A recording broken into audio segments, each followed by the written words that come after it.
I'm Chris Brogan, and we're going to start off a new show called Shh, The Secret Show. First off, I've got to tell you right off the bat, I was going to call it Shh, The Secret Business Show, but it's bigger than business because it's about us, and it's about secrets that are going to get us ahead in our world and our lives, and not just business. But don't tell anyone that. Shh. Hey, this is Akila S. Richards over at execumoma.com. Hey, what's up? It's Chris Gillibo with The Art of Nonconformity. Hi, I'm Colin Kromke from American Family Insurance.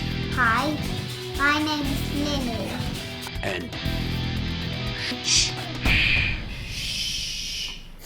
all right, first up, I want to do a little bit of an interview. I'm going to have a lot of interviews in this show, but it's not just an interview show. So this one is with my new good friend, Andrea Kates, who wrote the book Find Your Next. Find Your Next is sort of bigger for big businesses, but it also applies to a small business. There's a lot in here that you can get out of this. It could apply to a business of one if you want to think about it.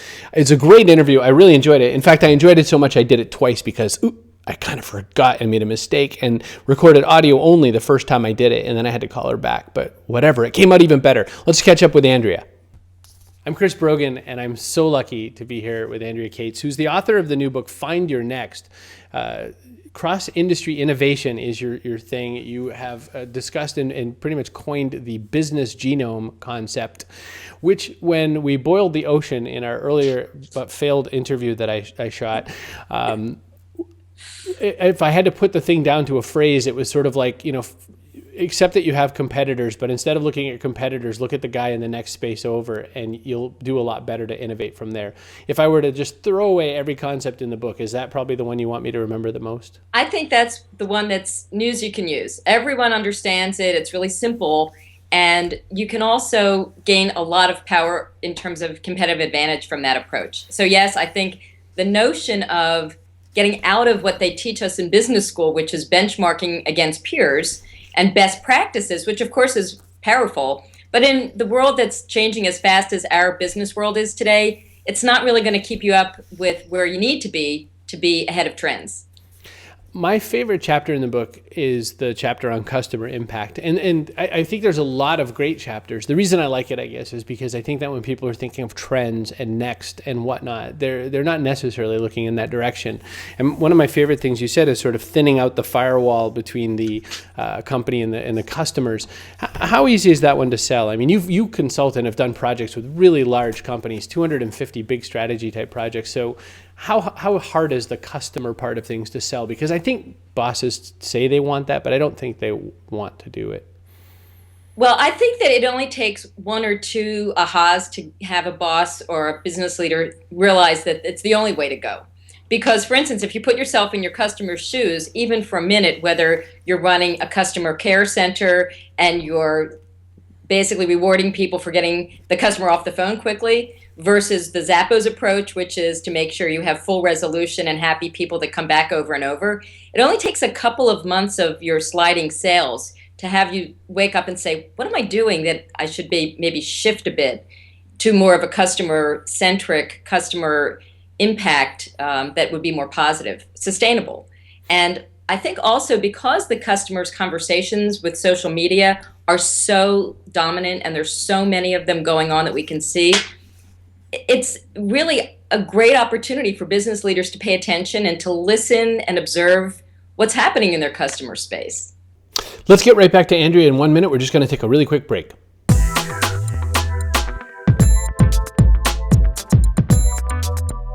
Okay, let's get right back into it. This is Andrea Kates. She's the author of the book, Find Your Next. Let's see what else we've got to talk about. So I talked yesterday to Paul Adams, who is one of the head designer types over at Facebook. And he's sort of famous in that he left Google and was doing a lot of Google's social networking experience and then went over to Facebook. And he was saying that process design was very important. And he's a product management type guy. He's a designer type guy. You had a whole chapter on process design. I agree that that's very important. But I'm curious to know, how do people drink that particular Kool-Aid? Because I think everything you talk about is simple, but not easy. And this is, I think, one of the key crown jewels of that. Well, I worked on a project that was really interesting in the healthcare arena. And I sat down with different teams about how they were going to optimize a process. And of course, we've all been trained in Six Sigma and process optimization as if everything is an assembly line that's predictable. That's what we were taught. And it was a great moment of eureka for me when I realized that there were probably multiple ways, I mean, maybe thousands of ways that you could optimize a process and justify it. So, for instance, if you're going to design a hospital, and one of the chapters in the book profiles Sharp Healthcare that won the Baldrige Award, great process design. However, you can't optimize a process perfectly the way a designer would around one point of view. So if you're going to have it such that it's easy for the visitors to find their way from their cars to the patient rooms, it might not be as easy for the surgeon to find his or her way into the surgery suite. Sometimes they compete or conflict. And so that's where I would say to a designer, process design, sure, it's important, but based on whose point of view? It's funny when you say that. I know you have past experience with the folks at IDEO, and I was thinking about that story when they talked about redesigning the patient experience and what it was like just putting a camera at the eyeball level of a patient and what they do most of their time in a hospital stay. And it's mostly Sharp. When I went through the Sharp hospital, I was really struck by something that never would have struck me before. The gentleman, Dan Gross, who was taking me through this newly built hospital, said, "Look at the ceiling." He said, "This is the view, when you look up, this is the view that our patients have. And they designed lighting that wouldn't blind you if you were lying on your back about to be rolled into surgery." I mean, those are the kinds of, real patient experiences that we can all benefit from. We don't all have to lie on a gurney, but we can all take a minute. I think I told the story of the Karl Strauss brewery. I love going to airports because they're designed so oddly. Yes. Clearly nobody at the Karl Strauss brewery, which, I'm not working for them and I have no bone to pick, but, you sit there having your lunch and you order your burger and then you try to go get a drink or whatever, and your suitcase and all the suitcases are all in the aisles. So they did not optimize the design based on the customer experience of realizing that people in an airport are going to have suitcases. Where do we put suitcases in airport restaurants? Yeah, I love that story. Being quite a frequent traveler myself, I've just run into it so many times. Interestingly, I think the one that sticks in my head, and I don't know why, is this Chili's restaurant, and I don't remember which airport it's in. And it's just like my least favorite choice of a place to be. Not Chili's the chain, but just that one. Because it's, you have to sort of jump a lot of hurdles to get to your seat because there's all this luggage. Hey there, this is Mitch Joel from Twist Image and 6 Pixels of Separation. You are not watching The Secret Show. Your Secret Sauce chapter 8, I was thinking about it again last night when I was rereading the book, and I thought, in a way, you could have almost just written a one sentence. It's, Secret Sauce is kind of BS, and just gone on to the rest of the book. But, books don't work as well if you do that. So you actually wrote a lot of ideas. And, one of the thoughts was this, to me, it's all the sort of branding stuff. I get this a lot from small businesses, for sure.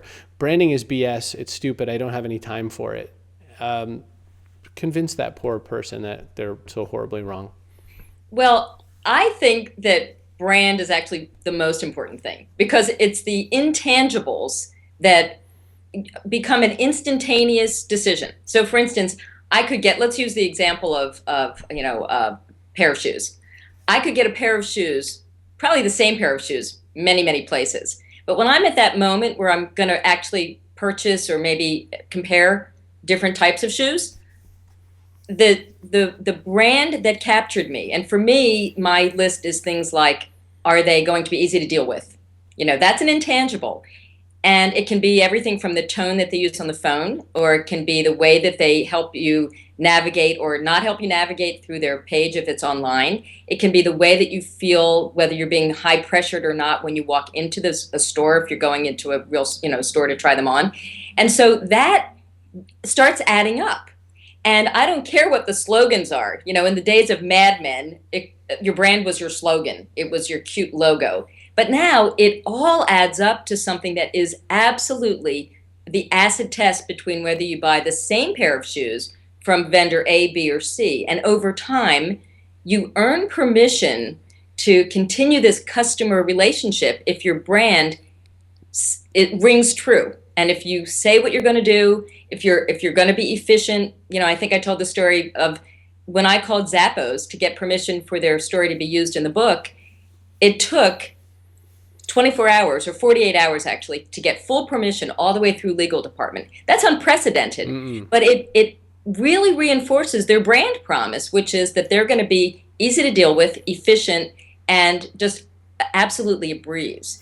So to me, brand is everything. I'm with you. It's really important to really stress that your brand isn't the logo. It's the and the fact that that it's in the behind the scenes stuff. It also is just as you expect your shoes to show up fast. You don't expect legal to show up fast. Right. But when legal does show up fast, you're like, wow, I'm going to buy shoes from these people. Precisely. I only 4 days ago put a purchase in for more shoes from them, even though there's some perfectly serviceable shoe stores. This has nothing to do with anything, but anyone else have self-professed ADD in the room?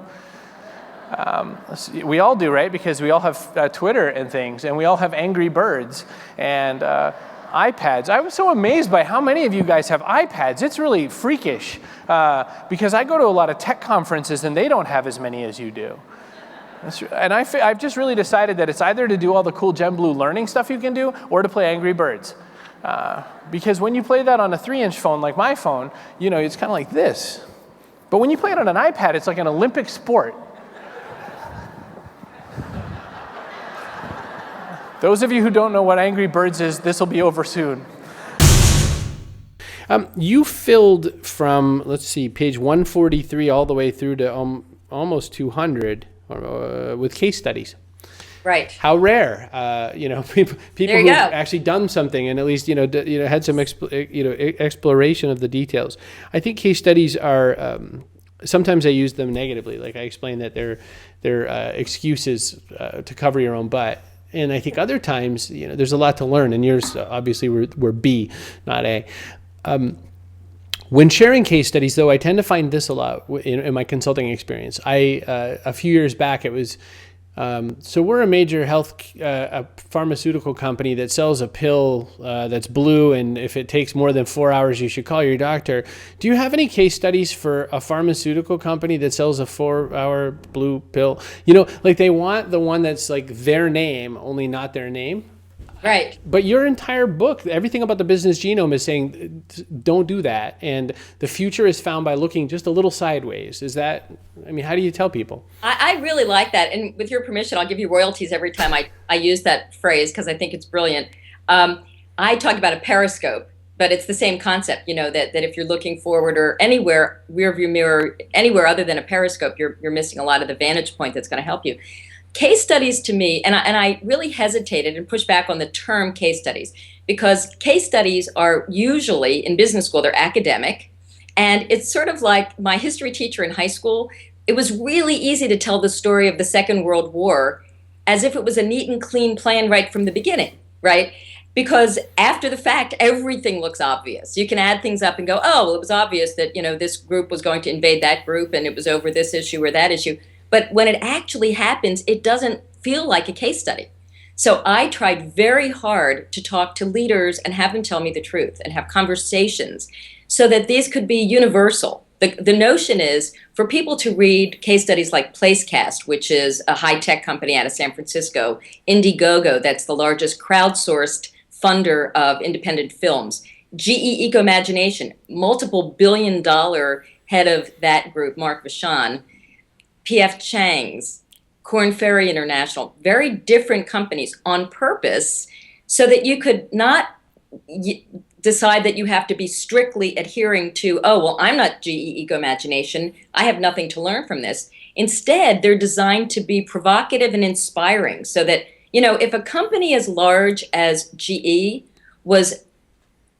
felt very convinced that they had to look at West Point and Google to recraft their culture, maybe my small company, a dry cleaners, could look at another industry like we talked about, the fast food trucks, the food trucks, to recraft our business models. And at the same time, maybe a small startup where someone sits there with a hunch, like Tim McInnery, who sat there in the Midwest thinking, Napa Valley's really cool. Most people here aren't ever going to get there. And, if you've got little kids, you're not going to be able to get away for a getaway. Why couldn't I create a Napa Valley experience in a shopping mall in the Midwest, which would seem kind of crazy? But all of us have these crazy ideas. So these case studies are designed to inspire, not to, after the fact, prove that the prediction that we said was going to happen came true. And also like a story, because our lives are stories. They play out as stories. And you're sitting there thinking, I haven't got a clue how I'm going to bring my company to the next level. And that's exactly where everybody in these case studies started out. They didn't have a clue. And yet they came to places where they developed either an innovation or a way of growing their company very substantially by using these cross-industry insights. Well, and I think stories help with a lot of things. I think they're the sort of spoonful of sugar that helps people understand things. And make sure to subscribe to our YouTube channel. My final question, what might be my final question is, are you allowed to talk about your upcoming speaking opportunity that we discussed before? I believe I can say something brief, and this hopefully will have a longer shelf life. I'm doing a simul talk. It's the first time that the TED conference, which is TED.com, has invited people to do 2 talks at the same time. We actually invented the genre. And so I'll be working with Tom Statt, who is a former IDEO thought leader, and we'll be doing 2 talks simultaneously, his about Star Trek and mine about Shakespeare at the same time. It sounds cheeky, but the reason it resonates so well for me is that, to me, the notion of putting 2 things and juxtaposing them and letting people see that there are lots of similarities between 2 completely different topics is what I believe also works in business. But of course, we're doing it for a very provocative audience, and it's a little scary. I'm just going to pull my nerd card here and say that I could bridge that really quickly, because Star Trek VI featured a Klingon who was quoting Shakespeare the entire movie. That's correct. And it's called The Undiscovered Country, which is a line, it's from this soliloquy, Shakespeare soliloquy. So absolutely, that's right. How unbelievable. We nerdified ourselves for terrible. We just decloaked. All right. Andrea Kates, where do we find you on the web? I know that you are Business Genome on Twitter. I saw you avidly starting up on Google Plus as well. Where's your home base? Home base is businessgenome.com, and it's all one word, Business Genome, that's GENOME.com. And we are really, our goal is to build a community. We have a short diagnostic that everyone can take for free, kind of like the Myers-Briggs, where you can test your own DNA like 23andMe. And then we have a longer diagnostic that's 77 questions that we use as the precursor to something we call collabs, where you work with a company and help them really customize these tools so that they don't have the mystery of what does this have to do with our company. We actually, really fine-tune it and let people do the diagnostic and come to some very interesting insights about what they can do next to get ahead of competitive trends. If Andrea Kates and I haven't sold you on going to businessgenome.com, at least start here by picking up Find Your Next, because it is an utterly worthwhile book that my friend Daniel Decker recommended. And Andrea, thanks so much for your time and being available to help me fix my technical mistake. I'm so excited. We got to talk twice. That's fantastic. Thanks so much. Great conversation. Bye-bye. Bye. See, isn't she your best friend now too? She totally is. So we're going to do some more stuff, but let's take a quick break. We'll come right back and we'll get tons more stuff covered with you. Let's see what's in the UPS store mailbag this week. All right, so what's in the UPS mailbag store this week? UPS store mailbag this week. All right, so let's take a look at what's in the UPS store mailbag this week. Brought to you by the UPS store. This, I had a really good opportunity. The people from David's Tea, thanks to my friend Neil Beer, sent me along some tea because they found out that I was interested in chai. I'm going to have an interview with those guys in a later episode, but I just wanted to show you. So they sent me a bunch of different packets, and they come in these like little tins things from David's Tea. This one's called Pure Chai. It says, if you want a straightforward traditional chai, this is the blend for you. They've got Chai Guarana. I've got Saigon Chai. It's back. I didn't know it was missing. My friend John Blue has forever sent me interesting stuff, forever, ever. He sent me this thing, and look at it, today, mini goals notepad, write it down, get it done. 75 tear out to-do lists for the home, office, on the go, wherever you want to go. And inside it are all these like cool ideas. Today I will such and such, and I always wanted to. Why not today? Isn't that the coolest notebook? This is what John Blue does. He's that kind of guy. He's just a great guy. He runs a really cool thing for agriculture. Makes all kinds of good media. Truffle Media Networks is that. Thanks, John Blue. I met this woman at the PRSA event. Her name is Jenny Lynn Anderson, and she wrote a book called Room 939, 15 Minutes of Horror, 20 Years of Healing. It's not a horror story. It's a real life horror story. Horrible things happened to Jenny Lynn Anderson, and this book is how did she deal with it. And it's a very sensitive and touchy subject, but touching book as well. It's really worth checking out. Room 939. I will have her on a little later on The Secret Show, and we'll talk about that because it's something really huge. Another book that I bought for myself and for Jack is Paleo Comfort Foods, Homestyle Cooking for a Gluten-Free Kitchen. So what I'm looking for on that is some different dishes and things that I could do that allow me to still eat paleo, which is mostly no grains, no dairy, no sugar, but still kind of enjoy some delicious food. So there's some interesting recipes in here, like how to make a paleo mayonnaise, which sounds a little homemade breakfast sausage, salsa verde, how to make sliders the paleo way, which I guess evidently involves lettuce instead of whatever. And I think that's everything. Oh, I had one more thing I wanted to show you.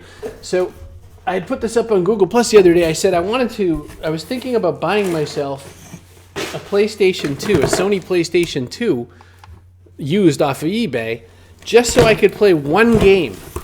And this game is called Katamari Damacy. Do you guys remember it? Did you ever play it? Essentially, you take a tiny little ball of junk and roll it into a bigger and bigger ball of junk, and then it's just this crazy world. But when I put that up on Google Plus, so many people said the same thing. They said, man, I'm totally into that game too. And I've done the same thing. 5 or 6 people said they bought a PS2 just to do that. Isn't that crazy? Anyway, that's what's in the UPS store mailbag this week. I'm Chris Brogan. Let's get back to the rest of The Secret Show. Okay, welcome back. So, like I said, I'm not going to do interviews all the time. I've got other stuff to cover. I have all kinds of various things. You know, one of the things I wanted to talk about was I have been on this kick for chai. And I was going to say chai tea because that's what I've been saying, but then I learned from people, especially my new friends in India and otherwise, that chai tea is like saying mountain. It's repeating. So chai is just an Indian word for tea, but I guess when I mean it, I mean the spiced kind of tea. And what makes chai is there's a couple different types. One is a type that involves ginger, and one is a type that involves cinnamon and coriander, I think it is. So there's some kind of rules to it, so to speak, but when I'm talking about it, there's sort of a recipe in mind, and I've got something for you. So let's take a look at this really quickly. Hi, my name is Kevin Osborne. Today I'll be showing you how to make your own chai tea. Alright, and here's your ingredients. You've got your nutmeg, your ginger, your mint, your red pepper, your cinnamon, your allspice, and a few peppercorns. Also, about a 1/4 cup of whole cream, and some tea. You want to have your water a good strong boil before you add your ingredients. First off, you want to add your corns. Whole allspice. Watch out, they get hot. Peppercorns. Now these two you want to add first because they take a little bit of time to hydrate. Now, go ahead and mix the rest of the ingredients together in this cup, but still everything that's shown on the plate.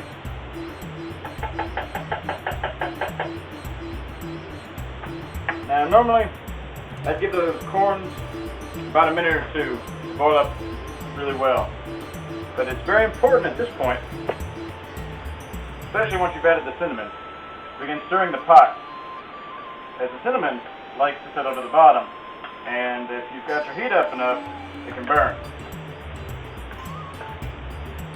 I've got that good and stirred up.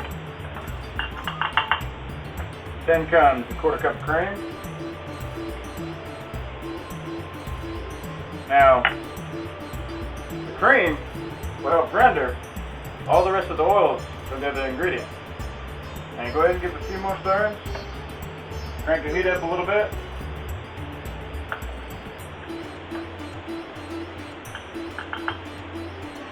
And let her steam for a little while.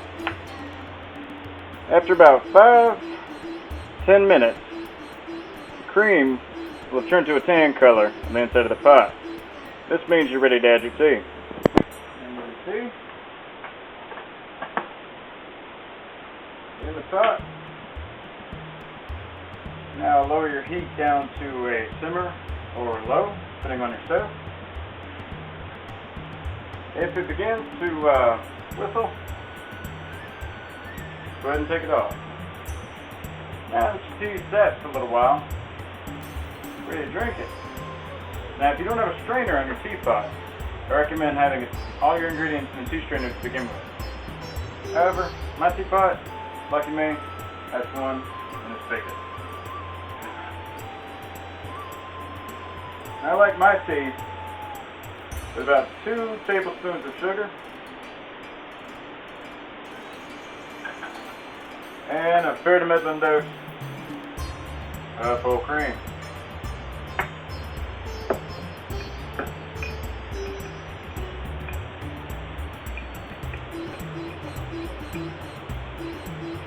The end results come out roughly the same color as a cafe au lait. And there you have it. Your own cup homebrewed chai. So I got to tell you something. You've got to know about this guy, Kevin Osborne. So when I looked at what his background is, he left the United States Navy, where he was working as a quartermaster and he's a ship's diver.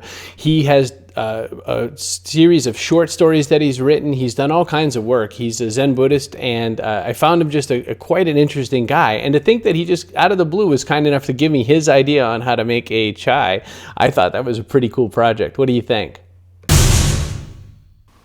So I'd been asked to do a video update on what the walkthrough is of my system right now. So I wanted to show you a little bit about what I've got going on. So I have 2 cameras right now in my setting.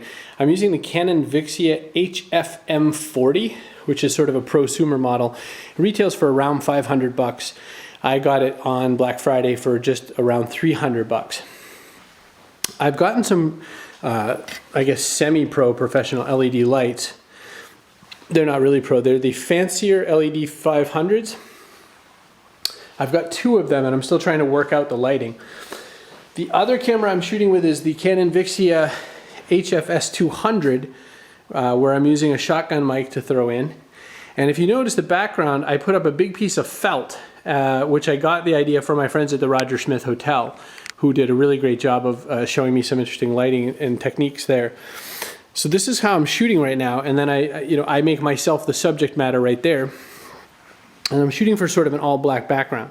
So I've got those couple of lights. I've got 2 cameras. I can also use my webcam on my iMac.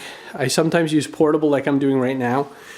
For doing audio stuff, I've got the Blue Yeti, which is this mic right here, on a boom stand. And then I have one other light to show you, which is just a smaller LED light that I'm using a GorillaPod to hold up. So that's currently a setting. So I'm working on how that's going to work out, and I'm trying to get the lighting right just right now, and that's what I've got going on. I'm really curious what you think about that. You know, if you ever have any questions you want to get back to me, probably the easiest email address to use is the one that I use for my newsletter at my chrisbrogan.com and Human Business Works newsletter. Just send mail to nl@bteam.co, not .com, and that hits me directly. And so feel free to send any kind of feedback you want. I don't like the show. I think you're lame, blah, blah, blah. I wish you could do some more of that, whatever. And let's do it there.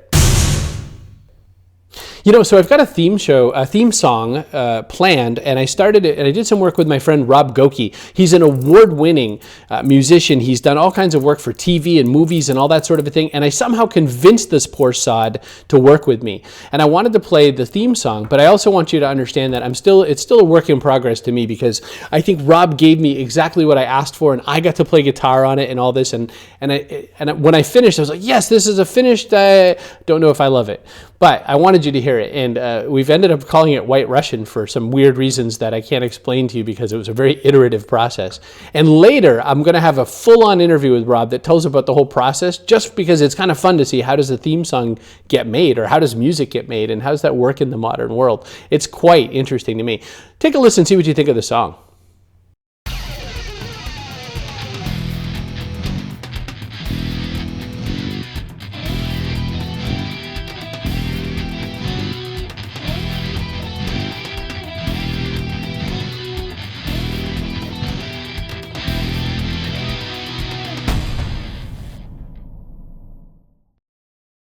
Now remember, this is kind of an intro sort of a thing, so it's not supposed to be amazing. You're not supposed to necessarily be humming it all the time, but I thought it was kind of fun and not bad for a first effort, and I'm sure going to try some different stuff along the way and work on this.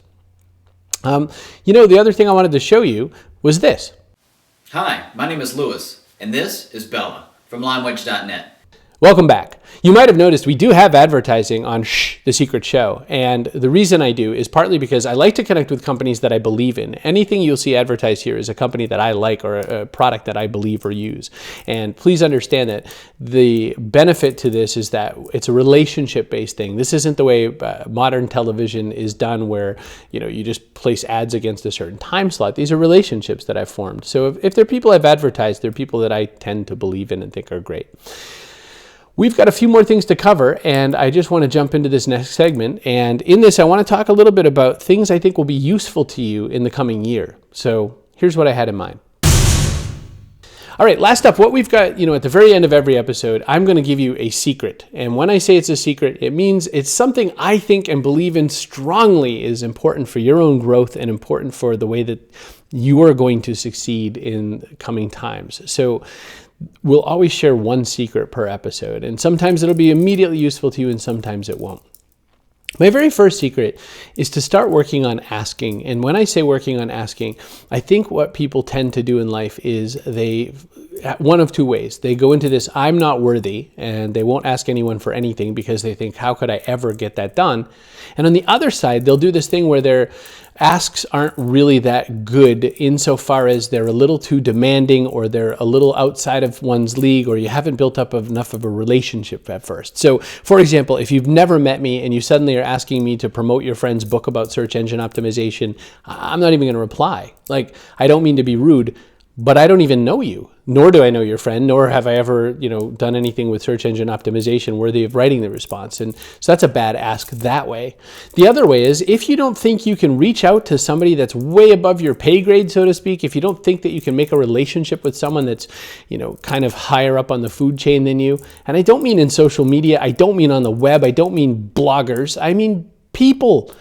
Why couldn't you reach Oprah Winfrey? Why couldn't you get an interview with Sir Richard Branson? Why couldn't you reach out to whoever you want to reach out to if it's something that you think can serve them, and if it's something you think will be useful to the audience that you've built? Think about that. Think about your asks in the coming weeks, because I think that's a secret, and I think that's going to be something that's going to help you out a lot. All right, so I'm building this show right in front of you. The Secret Show, The Secret Show is being built in front of you. So the iterations of this get better and different every single week. I want you to pay attention to that. I want you to realize what I'm doing, how it's changing, and I want you to give feedback. Send email to nl@bteam.co. Let me know what you like, what you don't like. Is it too long, too short? I promise you everyone's going to have a different opinion about that. But I'm going to work on it, and we're going to get to this together, because this is a community project. This is not, I can talk to myself all day. Hello, self. How am I? I'm great. See? But that's not the goal. Get back to me on that. All right, let's get out of this whole thing. Let's close this up. You've got your secret for the week. I'm Chris Brogan. Let's see you back at The Secret Show. And for God's sake, don't tell anybody about this show. Shh.